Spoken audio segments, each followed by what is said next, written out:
ladies and gentlemen, Pencil Neck Daffodil, Anthony Fantano is wrong yet again. I don't know, actually, I haven't seen it, but we're going to watch the video together and what we're going to see, because most of the time, I disagree with his takes on reviews and stuff. I love Primus, as you can see. Let me make sure I can see my own screen. Let me show you, right? Okay, I can see back there behind this lamp, this little light. You rub the lamp. No, you don't get 3 wishes, but that's my Primus poster. One of them. I have another one in the other corner of the room that you can't see. It doesn't exist because it's not on camera. Anyways, I am a musician. I play rock music, and I love Primus. I've seen Primus a lot here in San Diego, and we're going to go through this Fantano review. Fantano, and we're going to see where he's wrong. And if he's not, I'm going to be delightfully surprised, but I doubt that. Clapton-y Traptano here. Fantastic 1990 debut studio album. Okay, chat, so I'm going to break it down for you. Fantano, much to my chagrin, he just said, fantastic debut. He's doing Classics Weeks. Maybe there's no good records. Maybe he just doesn't know. Maybe he hasn't gone on newrockdynasty.com. Maybe Fantano doesn't know of all the new Gen Z rock bands. Maybe he doesn't go on Instagram and see the Instagram rock bands. What's wrong with Fantano? But he thinks there's no more records. Sorry, there's just no more records. No more rock records. We got to go back to Primus. We got to go back to the debut in 1990 for Classics Week. All well and good, Mr. Fantano. But we're back at Classics Week, and he goes, Primus, their fantastic debut. I don't know, because I feel like he's glazing a little hard at the front just because Primus is weird. And, this album has some bangers on it, but it's also, very artsy, let me just put it. It's a little avant-garde for my own taste, personally. But Mr. Fantano here, he says, fantastic. I don't know, personally, I gotta say, Frizzle Fry is an amazing record. I just listened to it again right before filming this, right before clicking on a Fantano, because if I'm going to decimate him, I need to have, my footing solid. Stomp, stomp. Anyways, Fantano here, he says these things. He tends to be a lot of a hipster, so we're going to see. That's my prediction. Let's see what happens. Is credited with having written and recorded the South Park theme song, and who hasn't heard that? Okay, people. Fantano just made the greatest point ever. The only reason I even know about Primus is because they did the South Park theme song. And I just forgot about that until now. He makes a good point. No one knows about Primus, but they do. You do, because you clicked this video. Or you just wanted to see me rail against Fantano's take here, which is fine either way. I love you. I appreciate you coming to the channel. I appreciate it. I appreciate it. But I love that you're here. Anyways, we're here with Fantano. It's not ADHD. It's just hyperactive, awesome disorder. Anyways, Fantislo here. He's talking about the fact that most people probably know Primus from theme song for South Park, which is actually how I found out about Primus before falling down the rabbit hole. But he does make a good point that most people, Primus has rid this line. They've rodin, like Ratatouille. That's a rodent. See what I did there, guys? We're having a great time. And so that's very important for you. You're in the comments right now. You're like, why is he doing all these noises? I don't know. But anyways, I don't know. It's kind of fun. If I can just like bring it out for you. I feel like it's like retention editing. Like I'm not a good editor, but I can just I can make faces in real time. I can do the memes in real time. Anyways, Fantano, I don't want to do that. That's going to become a habit. And I should really stop doing that. Anyways, Mr. Fantano, see, these are memes. This is how the kids do memes these days. Oh, I hope I didn't turn my mic off. Oh, lordy. It looks like it's still going. Anyways, Fantano here, he says that basically they've ridden, rodent, Remy, Ratatouille. They said he's rode this line between like underground and mainstream because they're kind of inaccessible, which I do think is true myself. Personally, I don't know why I'm like leaning down. Is my chair too high? Yes, my baby stool is too high. Yes, now I can sit and talk to you at this height. Anyways, Anthony Fantano says that, Primus is a little out there. But that's kind of true. It kind of is. They kind of remind me of like Mastodon, where like Mastodon's kind of hit, but like they're just off enough. They're like Queens of the Stone Age, where they're just off enough that like mainstream fans aren't going to get into them, but musicians are probably really going to love them, right? And so that's where I personally, it took a couple listens to get into Primus, to be frank with you. Frizzle Fry itself is a song where like I feel like most of it's fine. until, I mean, now I love it, but just because I've heard it so much, that's probably mostly to account. I want to make sure the mic was still on. And that's the reason I like Frizzle Fries, because I've listened to it so much. But originally, when I heard the song Frizzle Fry, what happened was I was like, okay, this is a cool song. Like, think about the boy not alone.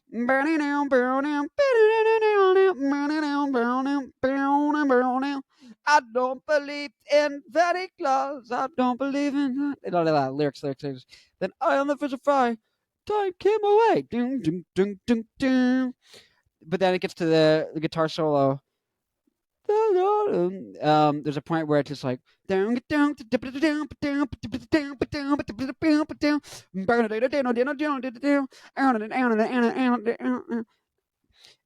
just goes off. It goes off, and I'm like, oh my god, this is like the best. It's so great. And then they like cut the solo like short really quick, and then I'm like, oh no, are they gonna be one of these bands where like they get really good ideas, they get really good things, but didn't have a producer there to like tell them to like milk that lung or like cut down the other stuff, do more of the cool part.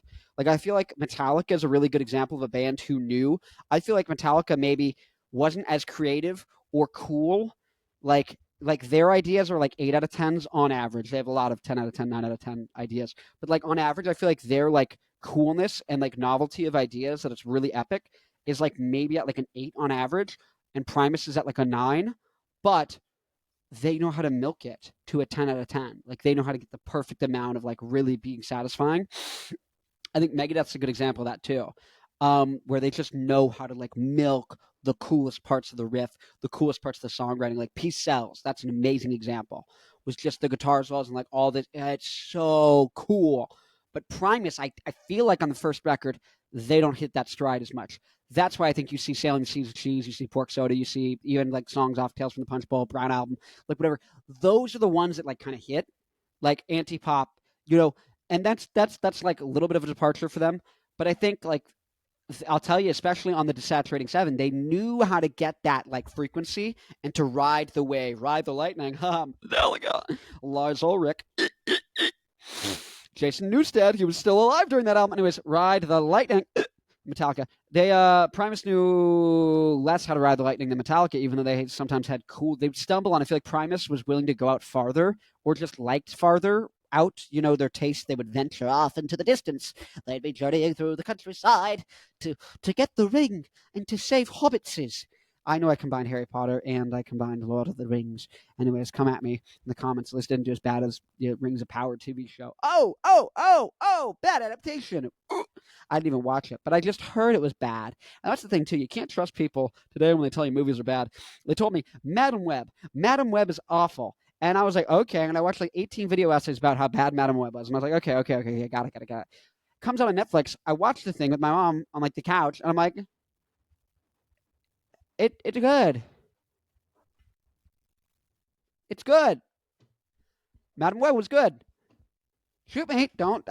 Sorry. Please don't shoot me. But Madam Web was good. I don't know why everyone was losing their, shibuki. They're all like flipping, dipping out.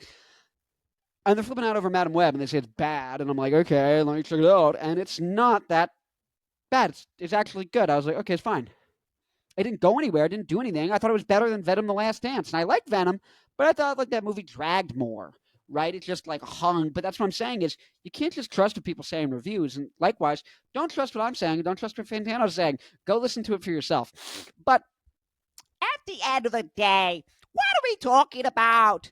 And it's like, well, Jordan Peterson, he would tell you, like, you gotta look at the archetypal underpinnings. Like, what are the threads they're pulling on? It's like Primus, they're like expanding the boundaries. And it's like deeply profound to be expanding the boundaries. But it's like they don't sit there and they don't harvest what they've discovered. And it's like, well, do you think the person who's inclined to venture out that far, that wicked, that off the trail, that they stumble onto new discoveries, you think that person wants to sit there and watch it and flourish it and grow? Or do you think that's the kind of person who likes to go out venture?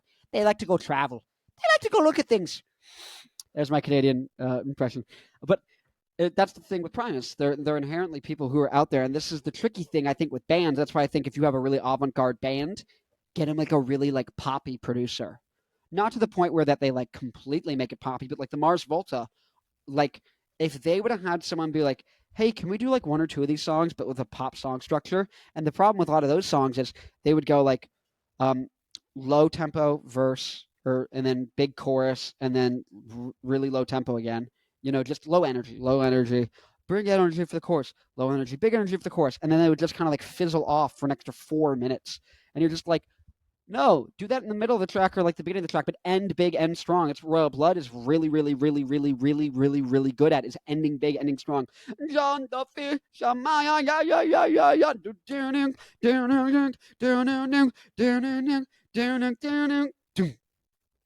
you do the build up and then you end. Like that's how you do it. Like Limp Bizkit, as much as you could say Limp Bizkit isn't the greatest band of all time, but like Limp Bizkit knows how to end a song with the big part, even if they do a breakdown for the chorus and they do a breakdown. Give me something to break. It's all about the heat. It's all about the he said what? It's all about the he said what? Oh, but get it. It's all about the he said she said bull malarkey. Come on, man, it's malarkey. But they know how to do that. I don't think Primus got that skill, especially not by the first album. But maybe they don't like that. Maybe they're the kinds of people that like to go wander and they like to discover things. They're pioneers. For bloody sake, they like to pioneer things. Can you blame them? They're from friggin' the Bay Area, and it's like, who was in the Bay Area? Well, hippies. They were doing like psychoactive chemicals, during the 70s, during the summer of love. They're doing the summer of love, and they're doing psychoactive chemicals, and they're hippies, and they're all out there, and like they're exploring and they're jamming. So when Primus comes from that, and you've got Larry Lalonde, Larry Lee or Lalonde, I don't even know. Basically, just call it la la la la. But Larry Lalonde, he's out there, and he's like he learned from Joe Satriani, who's like a shredder, and then he played in oh my god, I forget what they're called. Oh my god, like Possession, or I forget what they're called, Possessed. But they were like a death metal band. And so he's super technical. So you get like super technical guys and the guy slapping the bass and the polyrhythm guys, and they're just jamming and they come up with all this wild stuff coming out of that like hippie Bay Area type of vibe. But then, who's there to rein it in? They don't have a cynical producer. They don't have a guy sitting there behind the chair going, waiting to make records that sell. Oh, I don't know about this record. We need to make it sell. Will this sell to the kids? And so that's where you get this thing. And we're barely like 2 minutes in. I'm going to let Fantano talk just for a little.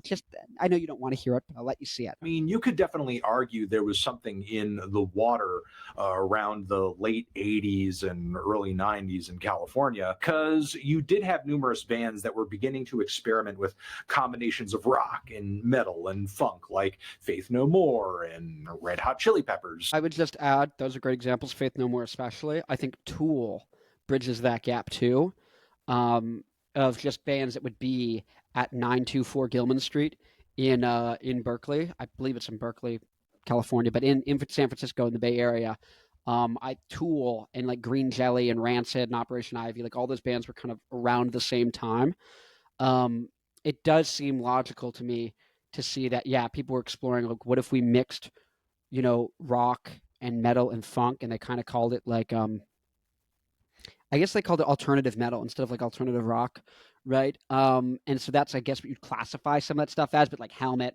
But mostly it's like drop D riffs with distortion.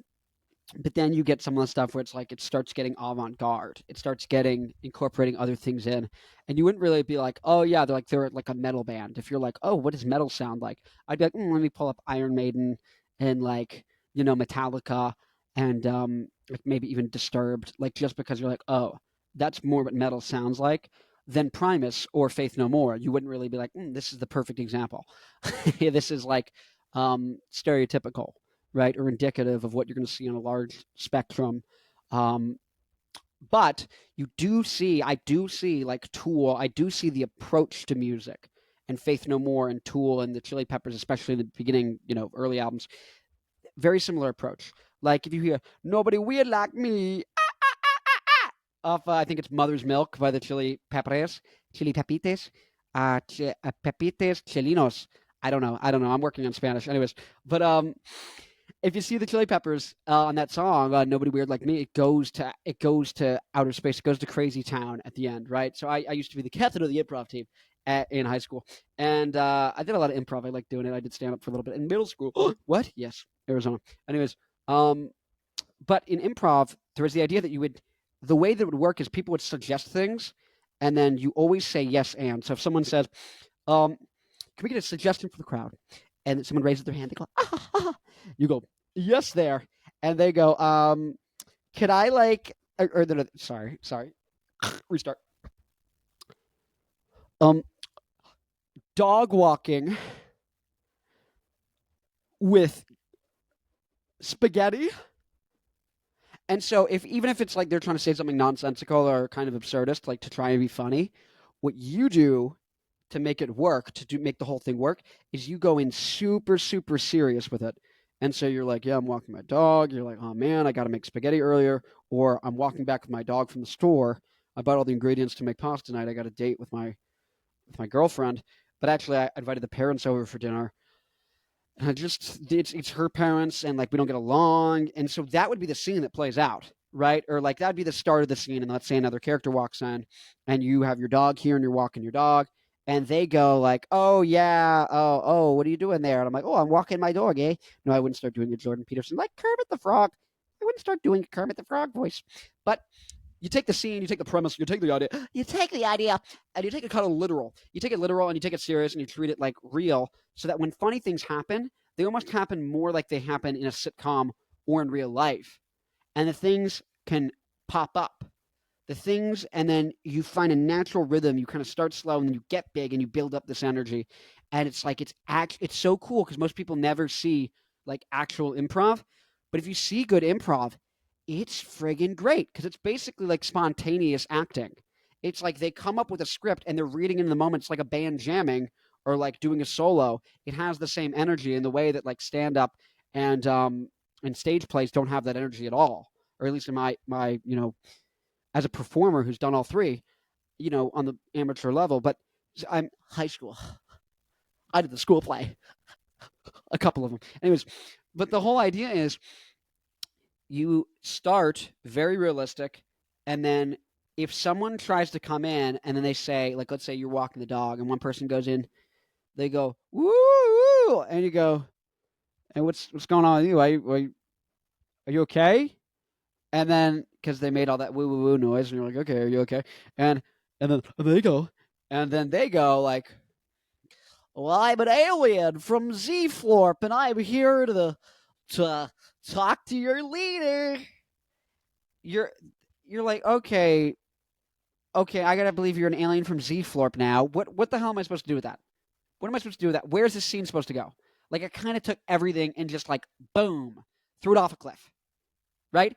And that's what they call going to crazy town. So someone walks in, I'm the clown from It, and I'm here to kill children, I think. I never saw It, but I'm here to kill children. And literally, people will be like, I've never seen It, but I'm going to do this because I want to go crazy town. And so they bring things to crazy town. The idea is just go off to infinity. And when you're doing improv, it kind of ruins the idea. And it, you only have this room to play with going up and down, right? And so you can do this, this, this, this. And like, oh my God, is it like the energy, right? And if you just go boom and you just hold it there, you've screwed yourself over. There's no way to come down. Right. And so usually in songs, if you're thinking about mixing and recording stuff, you're like, okay, I want less stuff happening in the verse. I want things kind of changing a little bit, getting a little more exciting, a little less exciting, like play around with that. And then by the chorus, you go up and you go big, and then you do the same thing for the next verse, but different from the first verse, so it's not the same.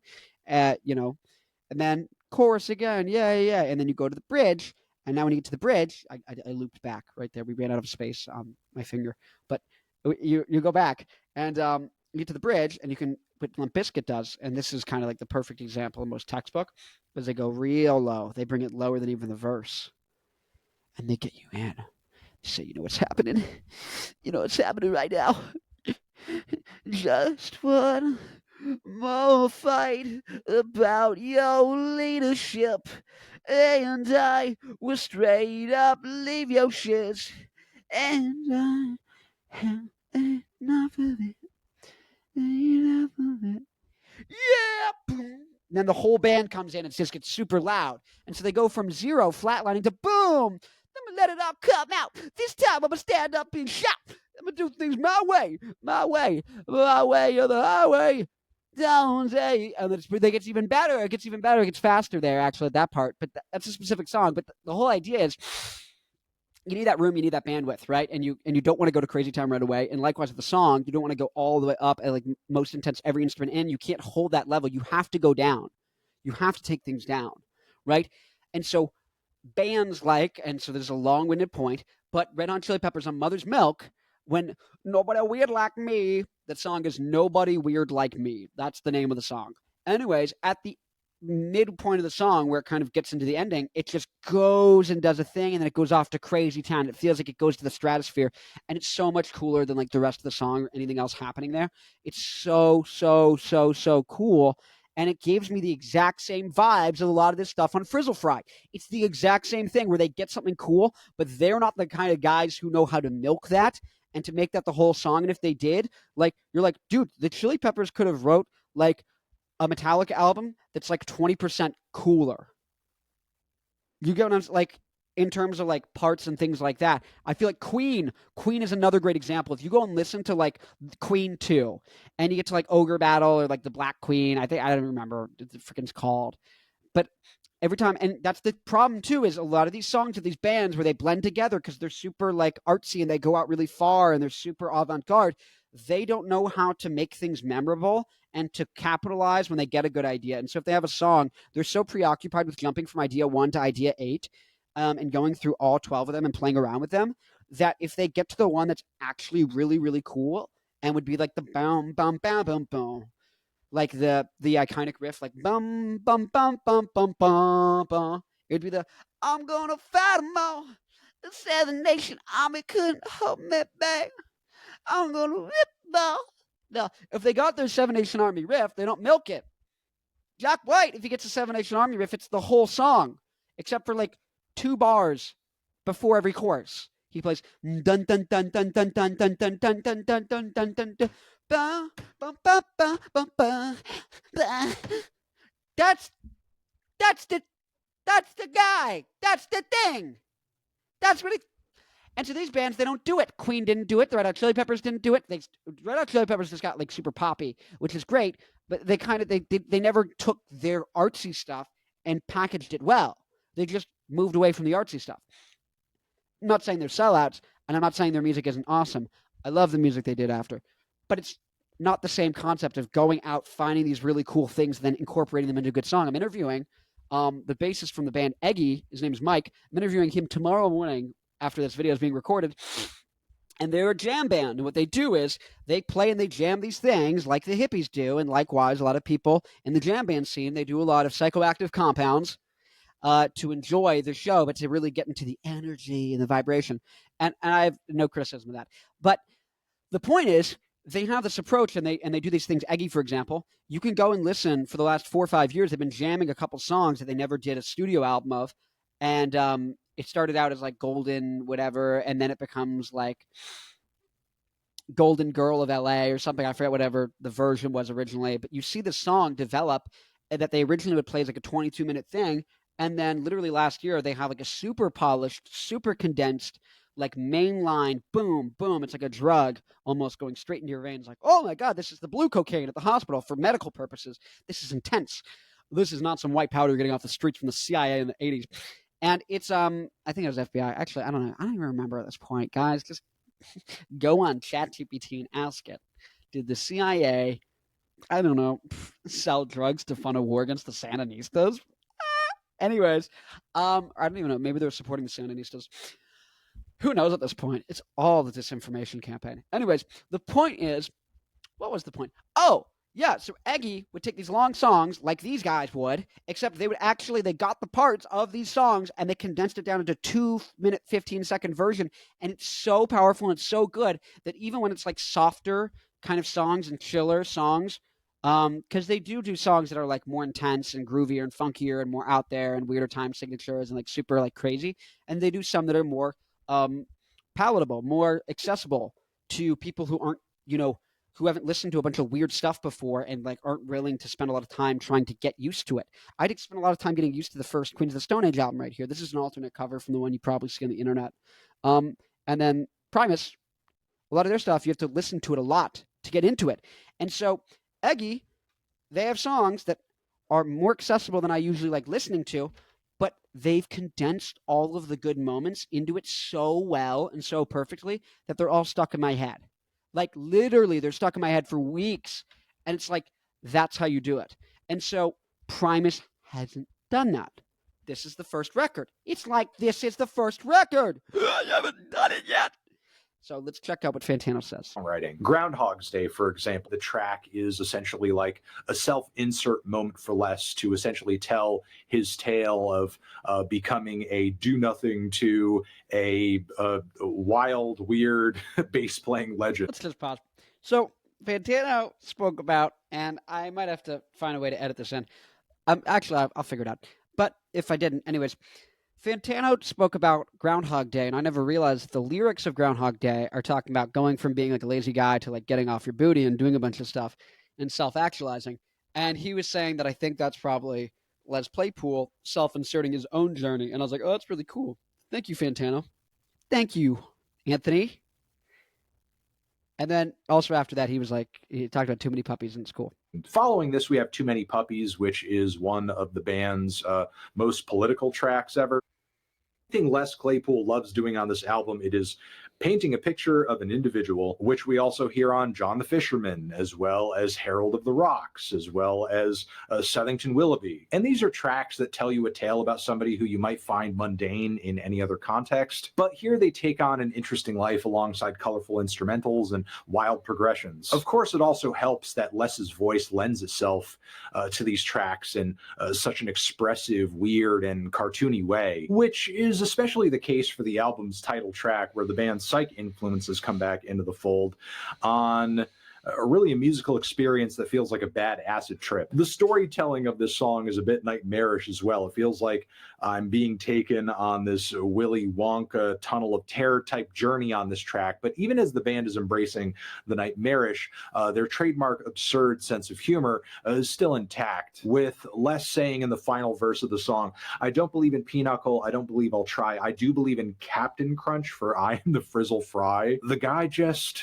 loves cereal. So the band's weird mix of strong musicianship, bad vibes, and silly humor continues through the second half of the album, with The Toys Go Winding Down, which is an interestingly innocent way of kind of delivering a song framing that is so dystopian. We have Pudding Time, which is another cartoonish portrayal, this time of somebody who seems quite greedy and materialistic, and is very oblivious to the state of the world, at one point making reference to the declining numbers of striped bass in the San Francisco Bay. So Les uses this as a reference point for climate change and just like the health of the globe's ecosystem. And is okay, let's take a second. He just talked about Pudding Time. He talked about some socioeconomic, crazy thing about like there's bass population and they're going down. It's Les Claypool making things. I just think, what if they liked YYZ, they liked Rush, and what if they want pudding? Pudding is Canadian for dessert. That's their word for dessert. They call it pudding. It's pudding time, children. Pudding time. I just think it's a good song, and I don't think you need to think about it. Because I think that one's too stupid, in a good way. Like I feel like it's a shut your brain off song. Like I wouldn't get into it. But John the Fisherman feels more intense. Too Many Puppies clearly is like very emotional. But it's pudding time, children. It's pudding time, children. It's pudding time, children. That's the lyrics to that song. It's literally just, it's pudding time, children. It's pudding time, children. It's pudding. That's the lyrics to the song. He's reading into it. I love it. Go off, King. But not for me. There's also Spaghetti Western, which is equal parts unsettling and hilarious. We need new pornos. So, there we go. He got it right. That is my favorite lyric on the song. Spaghetti Western is one that caught me off guard. I always kind of like skip it, but then I was like super like in a bad headspace, and I was in Arizona, and I was just like, and so I was driving, and I get to a point where I was just out in like the desert, and it was just one of those things where I was like, oh, Spaghetti Western, come on. It's like sitting there, it's like, We need new pornos. And there's something so funny about that. Like, everything's been done before. There's no new genres. There's no new music. Like, people say that kind of stuff. Like, oh, there's nothing new coming in music and in rock because, well, we're just at the end of civilization. We figured everything out. It's dying. It's like, oh my God, oh my God, oh my God. You're wrong. You're wrong. Everyone's been saying that always. They go, oh, rock is dead. Rock doesn't exist anymore. They said it in the 80s. They said it in the 80s. Then they said it in the 90s. Then they said it 20 years ago. And then Alex Turner, at like 2012, had to go, that rock and roll. You think it's you think it's gone, but then it raises its ugly head. Rock and roll is never gonna die. And it basically saying that rock and roll is never gonna die. And to this, people say rock's gonna die, rock's gonna die, nothing new is gonna be invented. And people even back then in 1999 going up, yep. Even with adult materials, everything's been done. There's nothing we can do. There's nothing new coming. Literally. I'm going to play the video. And absolutely positively worth your time, if I do say so myself. These are my thoughts on the record. Let me know yours down in the comments. I'm sure you will. Primus, Frizzle Fry, Transition. Yeah. Have you given this album a listen? Did you love it? Did you? Okay, this is where he's wrong. I'm so perturbed. He didn't rate it out of 10. He didn't rate it. Actually, there's a couple more to the video. I'm going to play it. Okay. He gets an I'm upset out of 10. That's what you get, Mr. Fantano. You get an I'm upset out of 10. Woo! I thought he was going to rate the thing. He didn't rate the thing. That's where you're wrong. You didn't rate the thing. Also, you had a great review. But I think the reason Fantano was so favorable, if this album wasn't underground, and if it was really popular and a big rock album, he'd be like, these guys aren't even good. Look how weird they are. I have a feeling, hypothesis, it's the hipster. Oh, get out of here. Get out of here. I have a feeling it's the hipster points. That's all, Fantano. It's the only reason he actually is being good about this album. That's why you're wrong, Fantano. It's not been good because it's hipster and it's cultural relevance. And I bet he would have gave it like a 9 out of 10 or something. It's like an 8 out of 10 or a 7 out of 10. It's not that consistent. The good songs, they only get good for a couple seconds. Like that album, the Queens of Stone Age one. But I love that album. Wait, okay, I'm trying to point at it. I love that album. But it's not a 9 out of 10. It's not an 8 out of 10. It's a 7. It's a 6. You know why? Because they find great ideas, but they don't milk them long enough. They don't take what's good and actualize on it. They don't do that. And so, well, the cultural relevance, and I like the idea of the idea, and I like the structure, and I like the avant-gardeness. I appreciate its cultural significance. That's not why it's good or why it's bad. It's good where it's good, and it's bad where it's bad, but it's not good all the way through. It's like a candy bar with a bad couple bites in the middle. You're not going to say, wow, 9 out of 10 on that candy bar. 9 out of 10. Yeah, no, I give it a 9 out of 10 on the candy bar. You're not going to say that. You're going to say there was parts of the candy bar that didn't taste quite right. And that's the problem here. No, but Fantano gave it a good review, but I he didn't talk about the music. He kind of did. He just was like, well, it's loud and it thumps. Like, Fantano, I know you play bass. I know you do things, but maybe you make this to be like surface level and talk about cultural impact and lyrical significance and what was the importance and the context at the time. But that's kind of like, okay, yeah, that might be a reason why people check out music is because of important historical context. The only reason I checked this out was because they made the South Park theme song.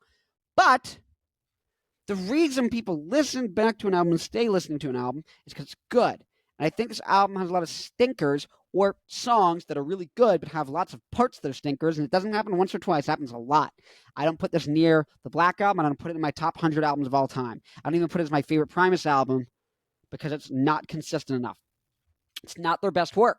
It's not their best work. And I bet you, because it's the most iconic, and it started off, and it was like the seminal one. It was the, they didn't really reinvent themselves. So it's the most notable one historically and conceptually, that Fantano probably gives us the highest rating out of all of them. And you know what? He didn't give me the satisfaction. of rating the video. Did he stop doing that a while ago? I guess I never watched his videos. I mean, or not in the last couple of years after I was like, oh, I don't like any of his takes on anything, and he just talks about music I don't want to listen to. And so yeah, so wrong in his approach on how you appreciate music. And I guess it's for everyone to decide themselves what they like about things. But I would say I don't think he was rating the music. I think he was rating, well, he was partially rating the music. That's disingenuous, Connor. But I think he was rating the context and what it meant and what it led to and the significance of it, which is very different from, did I like this record? Is it really good? The significance of it is what gets you into something, but if it's good is what makes you say it's good or bad. That's it. Like, good example, Blade Runner. People are like, oh, you gotta watch Blade Runner. It was so influential. You see, like, Coruscant in the prequel trilogy of Star Wars? That was, like, Blade Runner influence, dude. And it's like, then I watched Blade Runner. Guess what? It's not that good. It's fine. Aggressively fine. It's a 6 out of 10, 5.5 out of 10. A lot of these classic movies are, but then a lot of them are really good, too. Goodfellas is like a 9 out of 10 or a 10 out of 10. It's incredible. I had no clue. You know?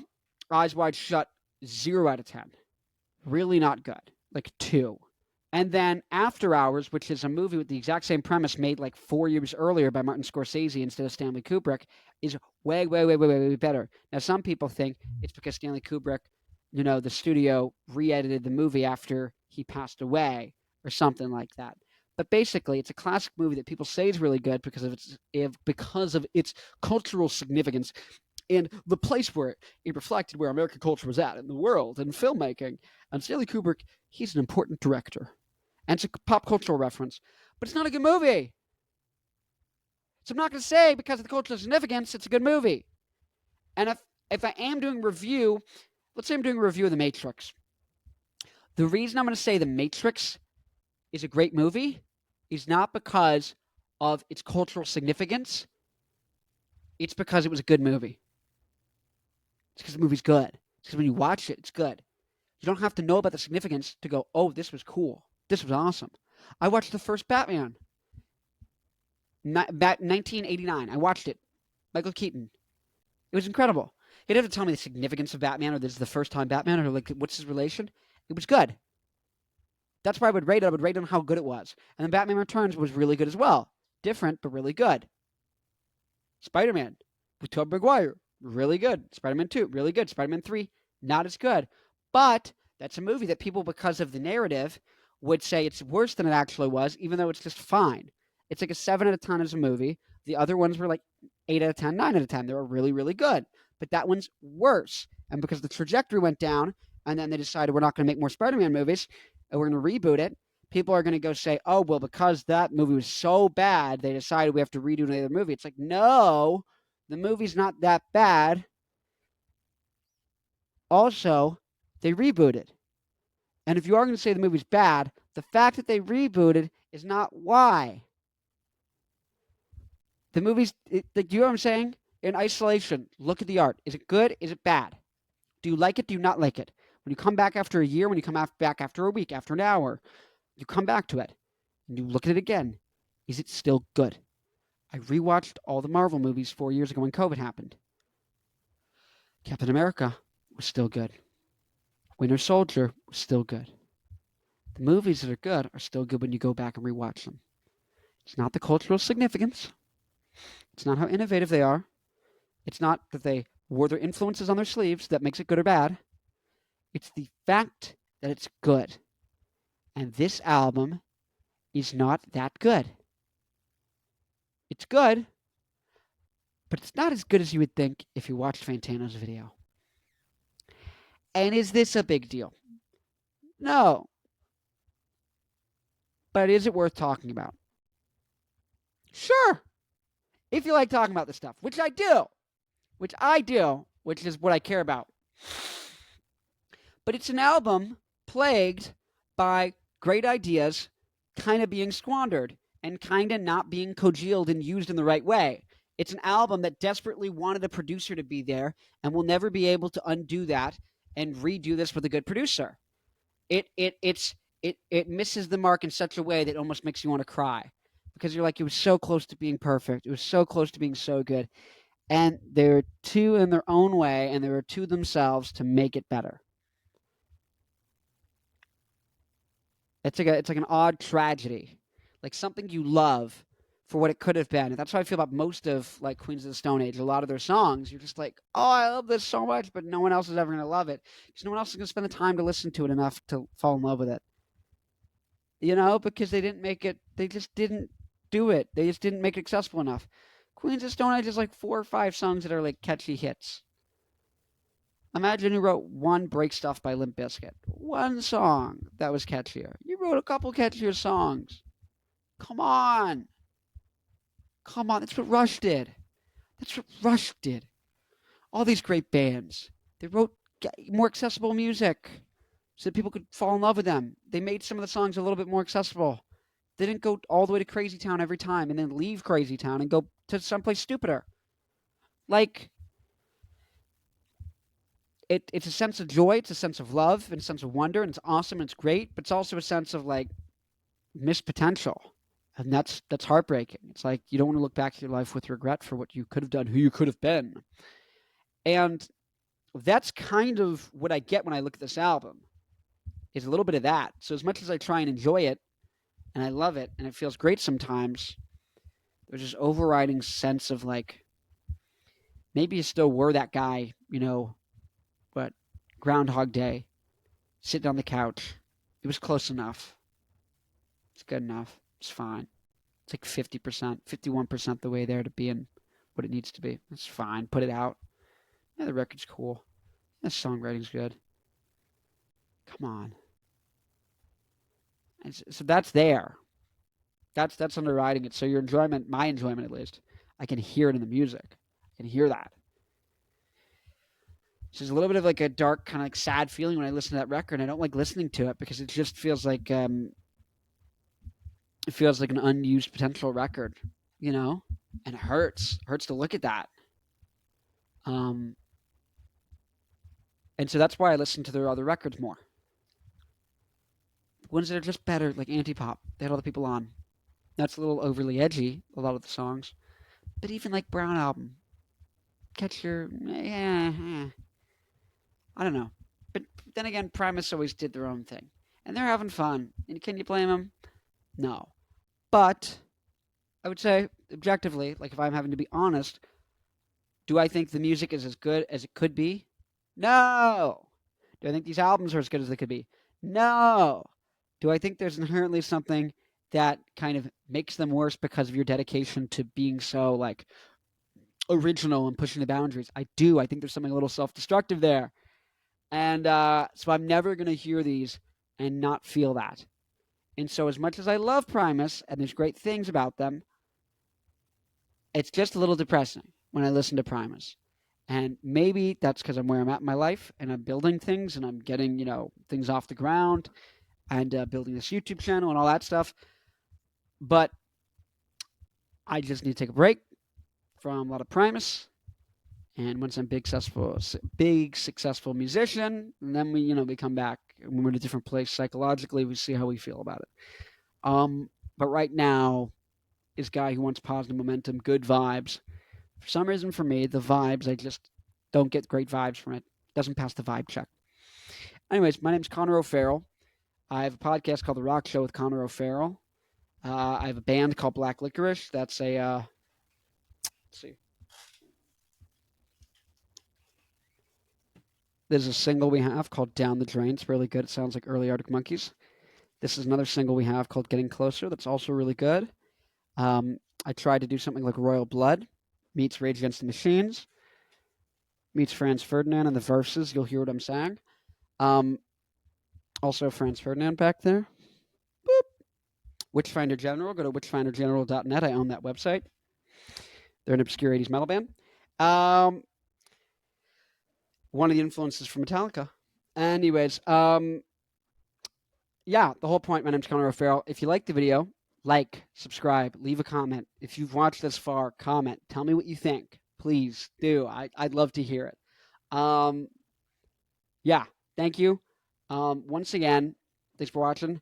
And yeah, follow me here. I'm trying to bring back rock. If you have a band, if you'd like to come on, if you'd like to talk, message me here. Leave a comment.